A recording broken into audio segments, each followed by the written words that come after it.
In 1929, President Herbert Hoover creates a commission, officially called the National Commission of Law Observance and Enforcement, because committees are famous for their snappy titles, which becomes known as the Wickersham Commission. And it's one of the more amusing / incredibly annoying stories in whiskey history. I'm Dana Whittington. I'm the Chancellor at Wizard Academy and Whiskey Marketing School. And I'm redoing JTS Brown because the other day I was in the vault and somebody asked me, what's the most budget bourbon that's actually good? I want to try that. And I instantly, what flashed into my head was Mitch Wettle, who had sent us this bottle of JT Brown and said, for the money, there's no better bourbon. And why would you spend $80 on a bourbon when you can spend $15 and it's still really good? And I remember being pleasantly surprised by like just good standard classic bourbon. So we're gonna hit it again. So George W. Wickersham is a former attorney general, and he's tasked with heading up this committee of 11 members. And their job is to give a full assessment of all of the law enforcement and police practices and crime and how to improve the justice system and the prisons and things like that. Now, because of the nature of the time, the vast majority of crime was going on around the transportation and sale and creation of illegal alcohol. So remember, this is, and actually if you go back in time, Herbert Hoover actually supported the 18th Amendment. He was like, yes, we need to do this. And in another video, I'm going to talk about that. But they institute prohibition 1920, and January 1920, it goes into effect. And then it's 9 years later that Herbert Hoover, and everybody really, is going, something's wrong. This is not working. There's chaos, there's crime, there's violence, there's just a massive illegal smuggling. And so what does President Hoover do? He creates a committee, because what else are you going to do when you're a politician? And this committee is the Wickersham Commission, and it's tasked with trying to figure out, how do we fix this? How do we solve this? Or what is the solution to all of this? It took them 2 years to put out effectively 2 reports, and the final report was 1931. And effectively, what it found was massive corruption at every level of law enforcement, from the federal agents that were tasked with enforcing prohibition and arresting and stopping the various gangs and crime lords that had shown up, all the way down through the local politicians and local police departments and prisons. It found that effectively police torture was rampant throughout all of the major cities and many small towns, where the police used any method that they felt like they wanted to try to get confessions and to find out information about illegal alcohol production and sales. They found that effectively police-backed torture was widespread, and that everyone from government officials down to just local businessmen were, if not actively involved in illegal alcohol smuggling and sales, were turning a blind eye to it, sometimes mostly for money, sometimes just because they thought the law was stupid, and sometimes because they were scared of what would happen to them if they ratted out and told anybody. The report generally castigated police, or like just scathing rebuke of the entire law enforcement level for not doing enough to stop illegal alcohol production and illegal alcohol sales, and not working hard enough, effectively just ending with like, hey, you should do better. I think the direct quote I wrote down was, they had a general failure to detect and arrest criminals guilty of many murders, spectacular bank payroll and other holdups, and sensational robberies with guns. Yeah, this is post-World War I, right? And this is the first era of criminals getting their hands on what were effectively military weapons and using them to function as a massive criminal syndicate. and enforce everything they wanted to do and rob and steal.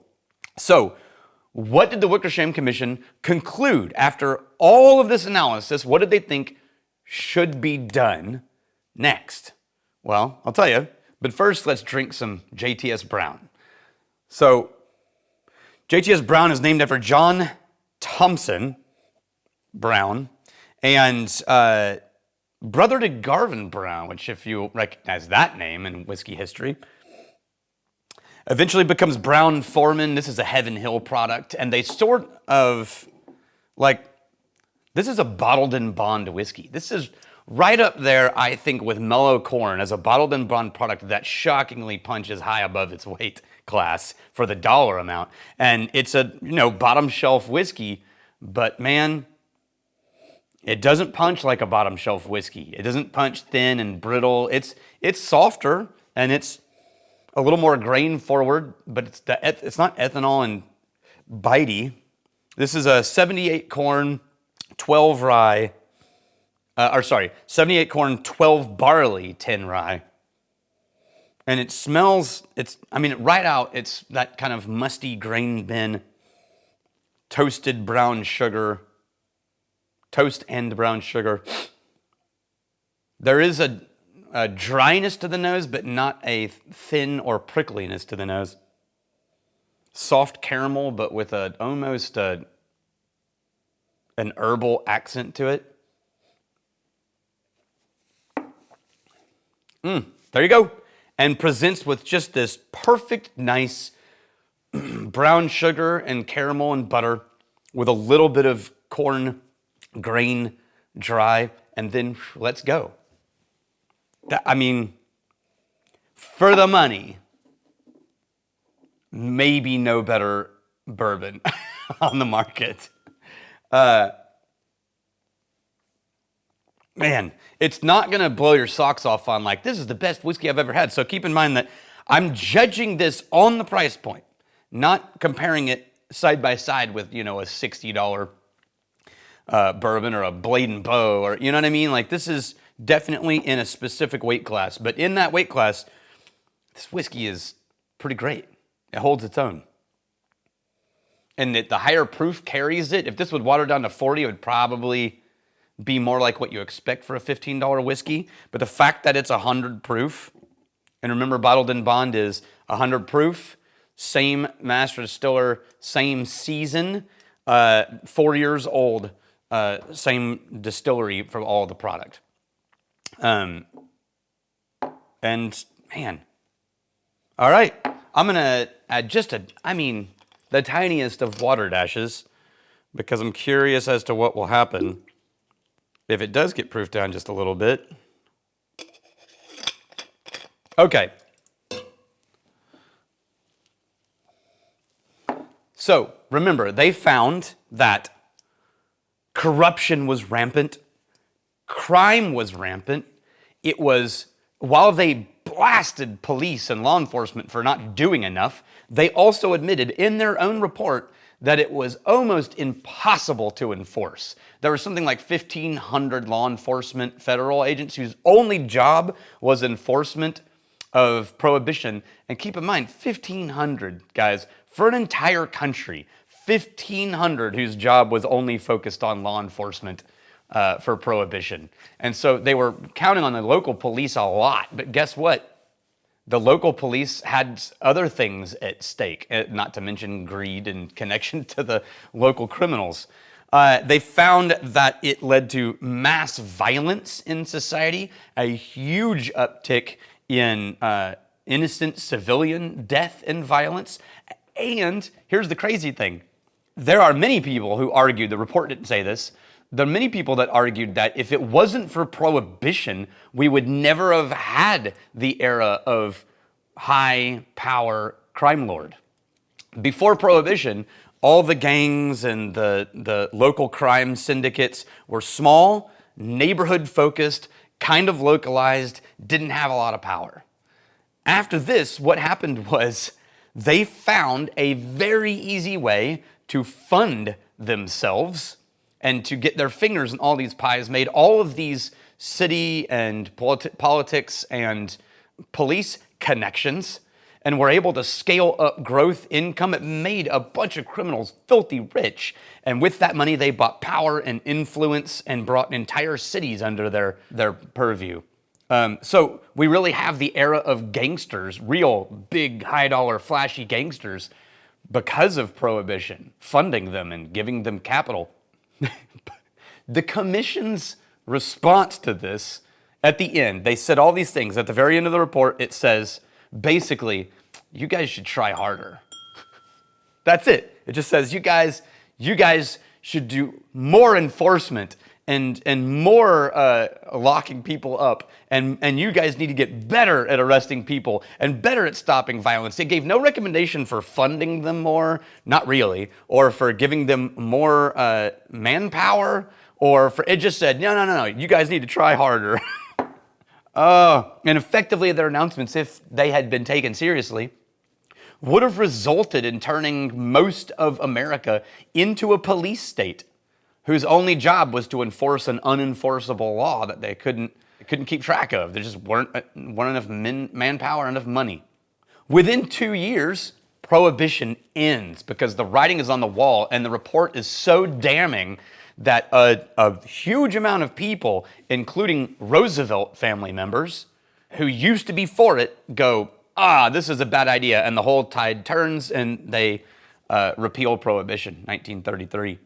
But my favorite response to the commission report is from a columnist in the New York World. His name is Franklin P. Adams. And he says this: Prohibition is an awful flop. We like it. This is his synopsis of the Wickersham report. Prohibition is an awful flop. We like it. It can't stop what it's meant to stop. We like it. It's left a trail of graft and slime. It don't prohibit worth a dime. It's filled our land with vice and crime. Nevertheless, we're for it. And that's effectively what the report was. I think it's an incredible lesson on two things. And the second one is, I'll end with, and it's kind of a side effect because it applies to a lot of marketing and small business. The first is there are certain things that you just can't really enforce prohibition on. And chasing that is a fool's errand. It cost them $11 billion in tax revenue. The federal government lost $11 billion in tax revenue, and it cost them $300 million to enforce it for payroll and the justice system and all of that kind of stuff. As a matter of fact, it bankrupted small towns all over America.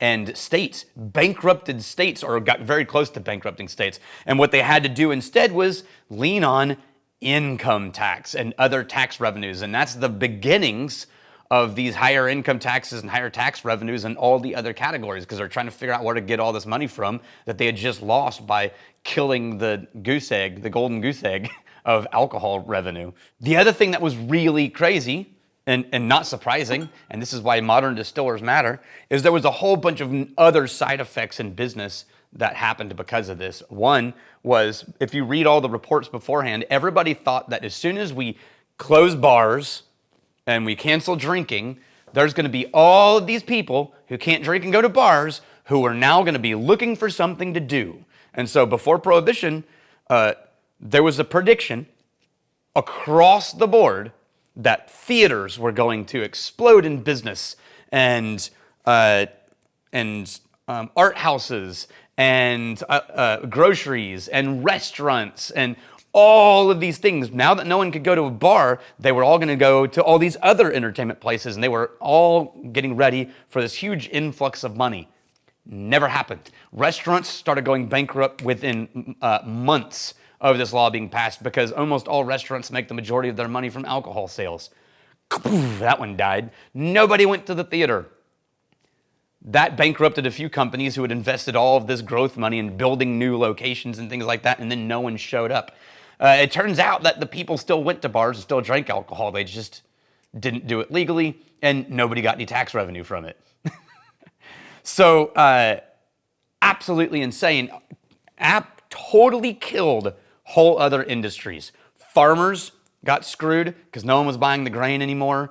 The companies making bottles went upside down, belly up. Companies who depended on the feed and production of metal and copper and industrial, those people lost their jobs, not to mention all the distilleries who closed, and instantly unemployment skyrocketed, right?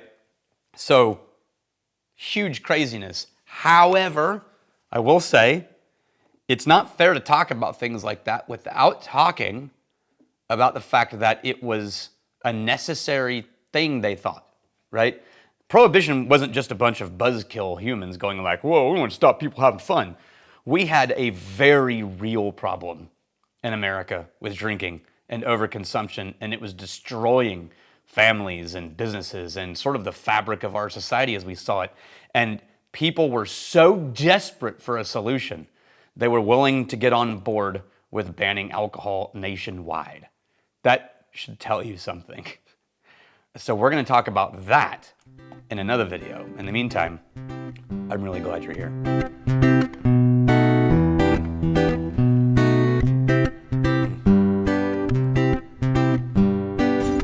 The Wickersham Committee figures out that prohibition is a sham, but it shouldn't take a committee for you to like and subscribe.